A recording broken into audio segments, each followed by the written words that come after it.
So, a SOC for service organizations, what is it? Well, it's gone by various names over the last few decades. A name a lot of people remember is the SAS 70. The SAS 70, the SAS stands for Statements on Auditing Standards, and 70 is the number of the regulation. So SAS 70 report, and then it changed to the SSAE 16 and 19. And so in 2017, AICPA introduced the term System and Organization Controls, or SOC, S-O-C, to refer to the suite of services that a CPA can audit and that or service organization is providing for their customers. It's formerly SOC referred to Service Organization Controls, but by changing it to System and Organization, it broadened the scope so that these reports can talk about the different systems and the controls that are in place around those systems for the various services that are provided for various companies throughout the economic spectrum. And they provide valuable information for the users of these reports to address and assess the risks associated with outsourcing a service. So a SOC for service organization, it is not a certification.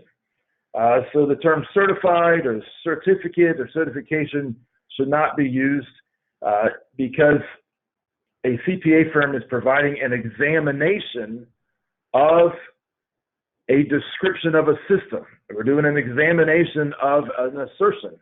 A management or a company is asserting that they provide the service and they have these controls in place. The CPA firm is examining that assertion and then providing an opinion to their clients, the customers, or depending on the report, to the general public about that assertion.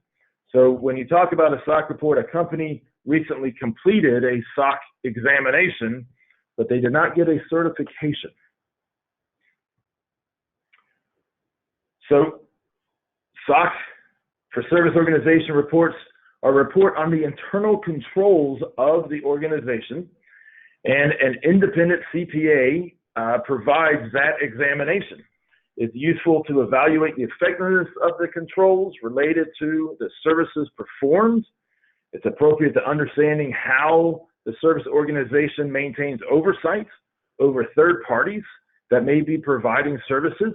In today's day and age, there's so many software as a service applications that you may, as a customer, contract with one organization, but they've outsourced a segment of their service to a third organization. And so these SOC reports can provide that context so that you know who exactly is manipulating your data or who is touching your information, and so you can have a complete risk picture. It also helps reduce the compliance burden by providing one report that addresses the shared needs of multiple users, especially when we talk about the SOC 2 report.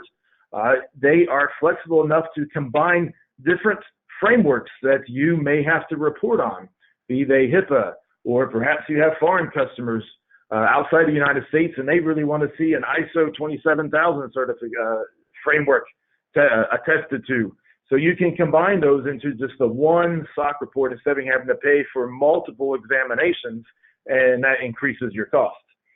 And then, of course, these SOC reports are attesting to the controls that you have in place, and so it helps obtain and retain customers. There are some customers that are mature enough to understand the need of a SOC report, and when they put a service out for bid, one of their criteria is that service organization has a SOC report, and if you don't, then you'll be removed from the bidding process.